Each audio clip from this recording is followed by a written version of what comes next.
Drop பண்ணிட்டு அங்கிருந்த ஒரு 4 நபர்கள் மீட்பி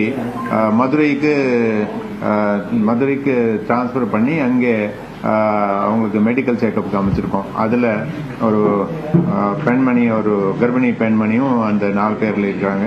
ஸோ அதை மீட் பண்ணிருக்காங்க. மீதி ஹெலிகாப்டர்ஸ் வரிசையாக இந்த மதுரையில் ப்ளஸ் இந்த ராமநாதபுரம் மாவட்டத்தில் உள்ள நேவி பேஸ் பரந்து அந்த இடத்துலேருந்து ஆப்ரேட் பண்ணியிருக்காங்க. போதியான அளவுக்கு உணவு பொருள்கள், குடிநீர் மற்றும் குடிநீர் இவங்க அரேஞ்ச் பண்ணியிருக்கோம். அது சூலூர் ஏர்பேஸில், அதே மாதிரி மதுரை ஏர்போர்ட்டில், அப்புறம் அந்த பரந்து நேவியுடைய ஏர்பேஸில் அங்கே இந்த மெட்டீரியல் அரேஞ்ச் பண்ணி அங்கே இருந்த ஹெலிகாப்டர்ஸ் லோட் பண்ணி இதை ஏர் ட்ராப்பிங்கு த்ரூ அவுட் த டே அந்த ஆப்ரேஷன் இன்னைக்கு நடக்கும். ஸோ இது ஒரு செய்தி. ரெண்டாவது, இவங்களுக்கு மக்களுக்காக இப்போ நம்ம SDRF அண்ட் NDRF போட் மூலமாக அங்கங்கே பகுதிகளில் மக்களை மீட்பி பாதுகாப்பான இடத்துக்கு கொண்டு வர செல்ல அந்த பணிகள் போயிட்டுருக்கு. நேற்று நைட்டும் அந்த பணியில் நம்ம ஆட்கள் நம்ம ஒர்க் பண்ணியிருந்தாங்க. இப்போ மொத்தமாக ஒரு 1100 பேர் SDRF, NDRF, அப்புறம் SDRF அந்த மீட்பு பணியில் பயிற்சி பெற்ற காவலர்கள் போன்ற 1100 பேர் நம்ம டெப்ளாய் பண்ணியிருக்கோம். ஆர்மியும் அந்த நேவி அதில் இந்த 2 சேர்த்த ஒரு 168 நபர்கள் இந்த மீட்பு பணியில் ஒர்க் பண்ணிட்டு இருக்காங்க. இது தவிர மெடிக்கல் டீம்ஸ் ஒரு 133 மொபைல் மெடிக்கல் டீம்ஸ் ரெடி பண்ணியிருக்கோம். ஏற்கனவே இந்த மொபைல் மெடிக்கல் டீம்ஸ் எங்கெங்கே போக முடியும் அங்கே அந்த பகுதியில் போய் அந்த மெடிக்கல் டீம்ஸ் மக்களுக்கு அந்த எக்ஸாமின் பண்ணி அவங்களுக்கு மருந்து சேவை கொடுத்துருக்காங்க. இதில் இன்னொன்று முக்கியமான, இந்த மீட்பு பண்ணும்போது அந்த ரெஸ்கியூ பண்ண நபர்களுக்கு உடனடியாக மெடிக்கல் செக்அப் பண்ணணும். அதுக்காகவும் நம்ம மெடிக்கல் டீம்ஸ் அரேஞ்ச் பண்ணியிருக்கோம். படகுகள் மொத்தமாக ஒரு 279 படகுகள் அரேஞ்ச் பண்ணியிருக்கோம். அது தவிர 50 படகுகள் ராமநாதபுரம் மாவட்டத்தில் இருந்த தூத்துக்குடிக்கு போகிறதுக்கு ரெடியாக இப்போ எடுத்து போகிறாங்க. ஸோ ஏற்கனவே 279 போட்ஸ் ஆப்ரேஷனில் இருக்கு. மீதி போட்ஸும் எடுத்து போகிறாங்க. கடந்த 2 நாளில் ஒரு 10,082 பேர் மீட்பி அங்கே நம்ம இந்த நிவாரண முகாம்களில் இந்த 141 முகாம்களில் 10,082 பேர் நம்ம அங்கே பெற்றிருக்கோம். இது தவிர சென்டர்ஸில் அங்கேயே குக் பண்ணி சாப்பாடு சப்ளை பண்ணிருக்கோம். அது தவிர 25,000 ஃபுட் பேக்கெட்ஸ் நம்ம சப்ளை பண்ணோம் கடந்த 24 மணி நேரம். ஒரு 672 இந்த மஷின்ஸ், JCB, அப்புறம் போக்லின், JCB போன்ற 672 மஷின்ஸ் இந்த பகுதிக்கு மூவ் பண்ணியிருக்கோம். இதை தவிர நேற்று சென்னையில் அந்த 100 பம்ப்ஸ் டிஸ்பேஸ் பண்ணோம். இன்னைக்கு காலையில் அது தூத்துக்குடிக்கு ரீச் ஆகிடும். ஸோ அந்த தண்ணி வடிஞ்ச உடனே எந்தெந்த தாழ்வான பகுதியில் தண்ணி நிற்குதோ அதை பம்பிங் ஆரம்பிச்சுவாங்க. ஹைவேஸில் இந்த கூடுதல் தலைமை செயலாளர் ஹைவேஸ் அந்த பிளஸ் ஆனரபிள் மினிஸ்டர் ஹைவேஸ் அங்கே கேம்ப் பண்றாங்க. எந்தெந்த பகுதியில் அந்த அடைப்பு இருக்க ஹைவேஸ்ல அது உடனடியாக அதை சரி பண்ணி அந்த ரோடை ரெஸ்டோர் பண்ணணும். அதே மாதிரி மாண்புமிகு நகராட்சி நிர்வாகத்துறை அமைச்சர் அவர்கள் தூத்துக்குடி மாநகரத்தில் அங்கே கேம்ப் பண்றாங்க. அங்கே கேம்ப் பண்ணி அந்த பகுதியில் உள்ள மக்களுக்கு மாண்புமிகு நகராட்சி நிர்வாகத்துறை அமைச்சரும் மாண்புமிகு ஹைவேஸ் மினிஸ்டரும் பிளஸ் மற்ற அமைச்சர்கள் எல்லாம் சேர்ந்து அதுவும் அவங்க அதிகாரிகளோடு சேர்ந்து அதுக்கு ஆர்கனைஸ் பண்றாங்க. ஒவ்வொரு பகுதியாக பிரித்து அந்த பகுதியில் எப்படி அந்த சாப்பாடு சப்ளை பண்ணுறது அதெல்லாம் ஒர்க் பண்ணிட்டு இருக்காங்க. இதே மாதிரி பால் போர்ட்டலில் கூடுதலாக பால் சேலம் திருப்பூர் போன்ற பகுதியிலிருந்து டிரான்ஸ்பர் பண்ணி அங்கே சப்ளை பண்ணிருக்கோம். ஆனால் அதில் ஒரு பெரிய நமக்கு இப்போ சவாலாக இருக்கு, அது ஒரு தெரு எப்படி கொண்டு போறது. ஏன்னா நிறைய பகுதியில் வண்டி போக முடியாது, படகுல தான் போகணும். சில பகுதியில் தண்ணீருடைய வேகம் ஜாஸ்தி இருக்கு, அதனால் ரீச் ஆஃப் பண்ண முடியல. ஸோ ஆனால் எங்கே போக முடியும் அங்கே நம்ம மில்க் பல்க்ல கூட அவங்க சப்ளை பண்றாங்க. ஸோ அதை ஒரு ஏற்பாடு பண்ணிருக்கோம். போக்குவரத்து சேவை பொறுத்தவரையில் மொத்தமாக இந்த 4 மாவட்டங்களில் 1661 பஸ்ஸேஜ் ஓடுது. அதில் 1042 சர்வீசேஜ் ரெஸ்டோர் பண்ணியிருக்காங்க. ஆனால் தூத்துக்குடி மாவட்டத்தில் 302ல் 79 பஸ்ஸஸ் தான் ஓடுது. ஸோ இந்த மேக்சிமம் இந்த பகுதியில் இப்போ அது இந்த தண்ணி வடிஞ்ச பிறகு தான் அந்த ரெஸ்டோர் பண்ண முடியும். ஸோ இதே மாதிரி திருநெல்வேலியில் 386 சர்வீசஸ்க்கு 99 சர்வீசஸ் தான் ஓடிட்டு இருக்கு. ஸோ இது போக்குவரத்து பொறுத்தவரையில் இன்னும் கொஞ்சம் டைம் ஆகும். இந்த தண்ணி வடிய தான் அதை செய்ய முடியும்.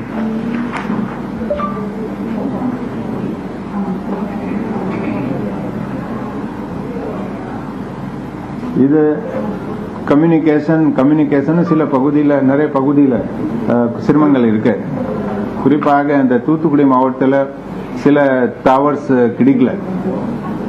நிறைய கொஞ்சம் கம்யூனிகேஷன் இஷ்யூஸ் இருக்கு. மொத்தமாக பார்த்தா ஒரு 15,626 தொலை தொடர்பு கோபுரங்கள் அந்த பகுதியில் இருக்கு. அதுல 1754 இந்த தொலை தொடர்பு கோபுரங்கள் மூலமாக நம்ம கம்யூனிகேஷன் பண்ண முடியல. ஸோ மெயினாக இந்த பாதிக்கப்பட்ட தூத்துக்குடி மாவட்டத்தில் நிறைய இருக்கு. ஆனால் அந்த கம்யூனிகேஷன் பொறுத்தவரையில் நம்ம சில பகுதியில் அந்த போலீஸ் வயர்லெஸ் மூலமாக கம்யூனிகேட் பண்ணுறோம். அதே மாதிரி சிறுவைகுண்டம் ரயில்வே ஸ்டேஷனில் அந்த அங்கே அந்த நம்ம பயனாளிகள் அங்கே இருக்கிறாங்க, அந்த அந்த பேசஞ்சர்ஸ் அங்கே ஸ்டக்அப் ஆயிடுச்சு. ஸோ அதுக்கு ரயில்வே கம்யூனிகேஷன் மூலமாக அவங்ககிட்ட கான்டாக்ட் பண்ணுறோம். அது அந்த ரயில்வே ஸ்டேஷனில் உள்ள பேசஞ்சர்ஸ்க்கு இப்போ 2வது ஹெலிகாப்டர் மூலமாக இப்போ விரைவில் சாப்பாடு சப்ளை பண்ணுறதுக்கு ஏற்பாடு பண்ணிட்டு இருக்கோம். Sir, Raghuvaran news 18 sir. Sir, இப்போ அந்த ஸ்ரீவைகுண்டத்துல 3 நாட்களா மக்கள் இருக்காங்க. அவங்களுக்கு என்னென்ன நம்ம முதற்கட்டமா என்னென்ன பொருட்கள் அனுப்பியிருக்கோம் சார்? அந்த பாதிக்கப்பட்ட மக்கள் இப்போ நம்ம மெயினா இப்போ சப்ளைல நம்ம சாப்பாடு ஐட்டம்ஸ், அந்த பிரெட், பிஸ்கட்ஸ், ஜாம், அப்புறம் குடிநீர், மில்க் பவுடர் போன்ற சாப்பாடு பேக் பண்ணி ஹெலிகாப்டர் மூலமாக சப்ளை பண்றோம்.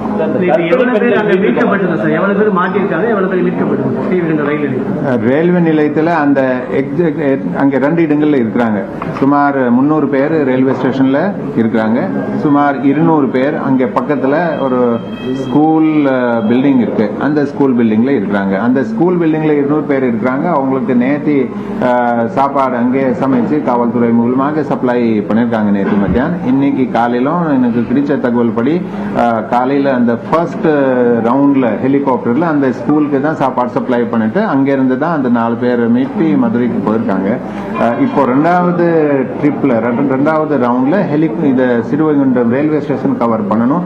அது நேரடியாக அந்த சம்பந்தப்பட்ட ஏர்போர்ட்ஸ் உடைய அதிகாரிகளோட பேசி அந்த ரயில்வே ஸ்டேஷன் உடைய கோஆர்டினேட்ஸ், அந்த லேட்டிடியூட் லாங்கிடியூட் கோஆர்டினேட்ஸ் கொடுத்திருக்கோம். அங்கே சப்ளை பண்ண ஸ்டோர்ல இப்போ விரைவில் அங்கேயும் அந்த சப்ளை. அமைச்சர் யாராவது அங்க அனுப்பப்பட்டிருக்கோமா? ஏன்னா பொறுப்பு அமைச்சர்கள் 2 பேர் அங்க இருக்காங்கன்னு சொல்லியிருக்கீங்க. யாராவது ஸ்ரீவைகுண்டத்துக்கு போறாங்களா?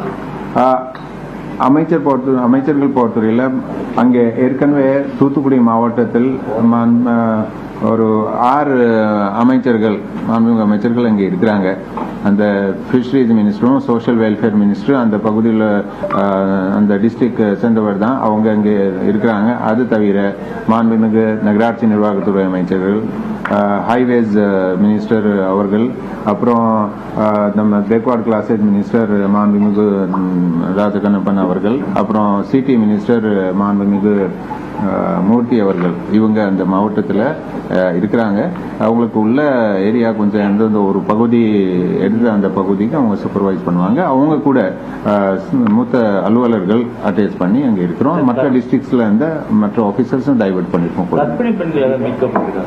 இது காலையில இந்த ஃபர்ஸ்ட் ரவுண்ட்ல ஹெலிகாப்டர்ல ஒரு 4 நபர்கள், ஹஸ்பண்ட், ஒய்ஃப், அப்புறம் ஒரு எல்டர்லி ஒரு குழந்தை, 4 பேர். அதுல இந்த ஒரு கர்ப்பிணி பெண் இருக்கிறாங்க.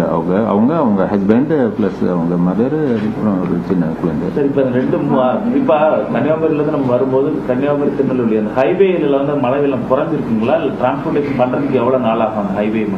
ஹைவேஸ் பொறுத்தவரையில இப்போ சில நிறைய இடங்கள்ல அடைப்பு இருக்கு. ஸோ அந்த நேஷனல் ஹைவேஸும் ஸ்டேட் ஹைவேஸ் ரெண்டு இணைந்த எங்கெங்கே தண்ணி வடிஞ்சிருச்சோ விரைவில் அந்த அடைப்பு சரி செய்யணும். ஸோ அதுக்கு நம்ம கான்ட்ராக்டர்ஸ் ஆட்கள் இந்த பொருள்கள் எல்லாம் மெட்டீரியல் ஏற்பாடு பண்ணியிருக்கோம். அதை தண்ணி வடிஞ்ச உடனே அதை இமீடியட்டா ரெஸ்டோர் பண்ணுறதுக்கு முயற்சி எடுப்போம். இப்ப விளைநிலங்கள்ல தான் தண்ணி அதிகமா இருக்குல்ல, நகர்பகுதிகளில் தண்ணி வடிய தொடங்கிடுச்சு, அது விளைநிலங்கள் அதிகமா இருக்குன்னு அது கணக்கிடக்கூடிய பணிகள் தொடங்கி இருக்குமா? தண்ணீர் போர்ட்டல் இதுவரை தூத்துக்குடி மாவட்டத்தை போர்ட்டல் ஒரு பெரிய அளவுக்கு தண்ணி வடியல. மாநகராட்சி பகுதியில் தூத்துக்குடி மாநகராட்சி பகுதியில் கொஞ்சம் தண்ணி வடிய ஆரம்பிச்சு. ஆனால் இந்த தாமிரபரணி ஆற்றுடைய தண்ணி இப்போது அந்த சிறுவைகுண்டம் அந்த சரௌண்டிங் ஏரியாஸ்ல அங்கே கொஞ்சம் குறைஞ்சிருச்சு. ஆனால் இன்னைக்கு மத்தியானத்துக்கு மேலே வர ஒரு கணிசமாக தண்ணி குறைக்கிறதுக்கு வாய்ப்பு இருக்கு. அப்போ தண்ணி வடிஞ்ச பிறகுதான் எப்படி எவ்வளோ டேமேஜஸ் இருக்கு, எவ்வளோ பாதிப்பு இருக்கு, அப்போதான் நம்ம அதை கணக்கெடுப்பு எடுக்க முடியும்.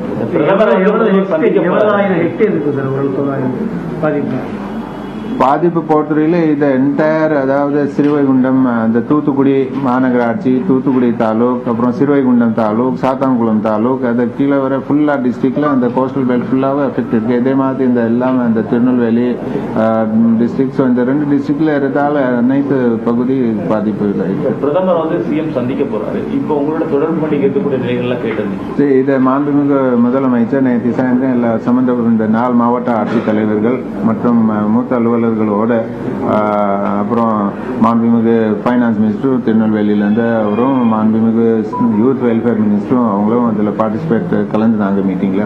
ஸோ அதில் எல்லா மாவட்ட ஆட்சித்தலைவருக்கு, எல்லா அதிகாரிகளுக்கு, அமைச்சர்களுக்கு மாண்புமிகு முதலமைச்சருடைய அறிவுரைனா விரைவில் நம்ம ஒவ்வொரு மக்களுக்கு ரீச் ஆகணும். அதுக்காக எந்த முயற்சி நம்ம செய்ய வேண்டியிருக்கோ அத்தனை முயற்சி செய்யணும். ஆனால் சில பகுதியில் நம்ம படகு மூலமாக நிறைய பகுதியில் பல பகுதியில் படகு மூலமாக போக முடியல. ஏன்னா அந்த வாட்டருடைய வேகம் ரொம்ப ஜாஸ்தி இருக்கு. ஸோ அதனால் அந்த பகுதியில் நம்ம ஹெலிகாப்டர் வழியாக தான் சாப்பாடு நம்ம ரீச் ஆகணும். எங்கெங்கே மக்கள் ரொம்ப உதாரணமாக இந்த ஸ்கூல்ல இந்த பார்த்தீங்களா ஒரு கர்ப்பிணி பெண்மணி இருக்கு, அவங்களுக்கு இமீடியட்டா ரெஸ்கியூ பண்ணும். ஸோ இந்த மாதிரி எல்லாமே எமர்ஜென்சி தான். ஆனால் ரொம்ப மிக எமர்ஜென்சி இருக்கு. அவங்களுக்கு அங்கிருந்து மீட்பி ஆஸ்பத்திரிக்கும் அல்லது பாதுகாப்பான இடத்துக்கு கொண்டு போகணும். கவர்னர் இன்னைக்கு மதியம் மீட்டிங் இருக்கு சார், நீங்க போறீங்களா சார் கவர்னர் மீட்டிங்? அது மத்தியானத்துக்கு இருக்கு. உங்களை கூப்பிட்டுருக்காங்களா சார்? அழைப்பு பார்ப்போம். அது நமக்கு இன்வைட் பண்ணியிருக்காங்க ஆஃபீஸர்ல இருந்து. ஸோ நம்ம ஸ்டேட் கவர்மெண்ட் சார்பாக கட்டாயமா அட்டென்ட் பண்ணுவோம். இதுக்கு முன்னாடி நடந்திருக்கா, இதுதான் ஃபர்ஸ்ட் டைம் நடத்துறாங்க கவர்னர் இந்த மாதிரி? அது இல்ல, இது அவங்க நம்ம சென்ட்ரல் ஏஜென்சிஸோட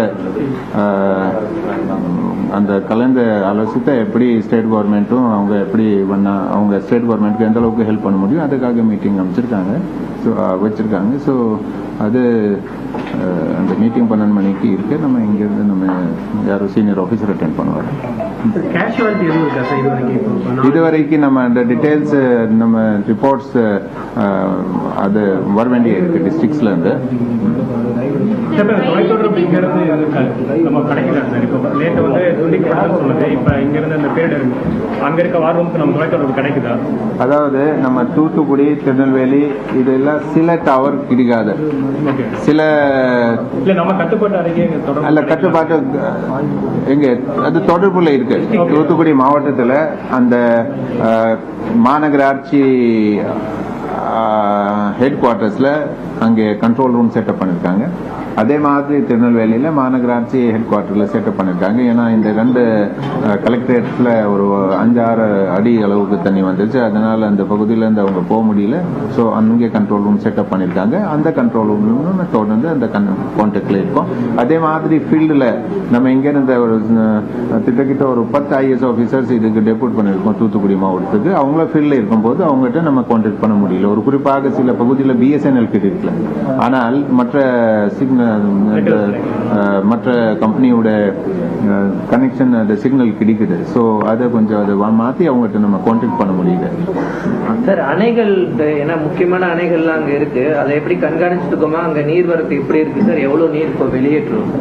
இப்போ நம்ம முக்கியமான அணைகள்னா அந்த பகுதியில் பாபநாசம் அண்ட் மணிமுத்தார். ஸோ அங்கே இன்ஃப்ளோ இப்போ கடந்த 24 மணி நேரம் ஒரு கணிசமாக மழை இல்லாதனால் கொஞ்சம் இன்ஃப்ளோ குறைஞ்சிருச்சு.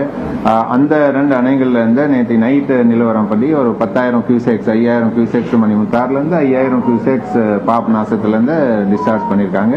ஆனால் தாமிரபரணி ரிவருடைய சைட் பார்க்கும்போது 10,000 கியூசெக்ஸ்னா ஒரு ரொம்ப சர்வசாதாரண டிஸ்சார்ஜ் தான். ஆனால் மெயினா இந்த ரிவர்ல அந்த லோக்கல் கேட்ச்மெண்ட்ல நிறைய எரிகள்ல ஒடிப்பு இருக்கு. அதே மாதிரி அந்த மற்ற பகுதியில அந்த சில சித்தாறு இன்னொன்னு 1-2 ஆறு இந்த தாமிரபரணியில ஜாயின் ஆகுது. அப்புறம் அந்த பகுதி உள்ள என்டையர் அந்த திருநெல்வேலி மாவட்டோட நீரும் அதே மாதிரி பாதிக்கு மேலே தூத்துக்குடி மாவட்டோட நீர் தாமிரபரணி ஆற்றுல தான் வரணும். ஸோ அந்த லோக்கல் ஏரியால இருந்து ஏகப்பட்ட தண்ணி வந்துட்டு இருக்கு. ஸோ அந்த எல்லா தண்ணி வணிஞ்ச பிறகு தான் அந்த ரிவருடைய லெவல் குறையும். வெதர் அப்டேட் இப்போ வரைக்கும் ஒரு பெரிய ஒரு நார்மல் தான்.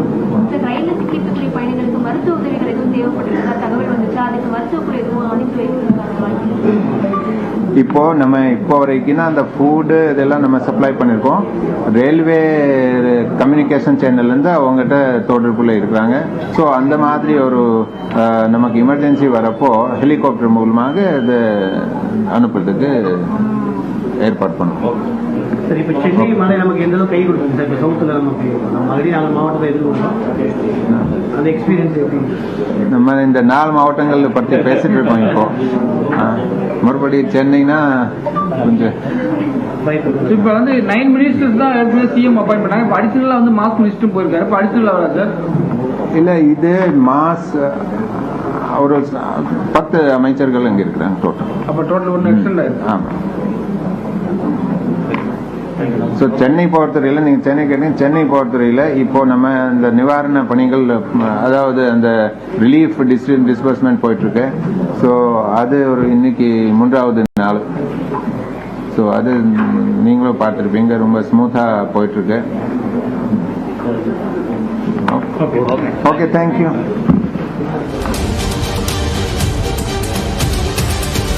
தலைமைச் செயலாளர் சிவதாஸ் மீனா செய்தியாளர்களை சந்தித்த போது ஸ்ரீவைகுண்டத்தில் சிக்கியிருக்கக்கூடிய ரயில் பயணிகளை மீட்பதற்கான பணிகள் துரிதப்படுத்தப்பட்டிருப்பதாக தெரிவித்திருக்கிறார்.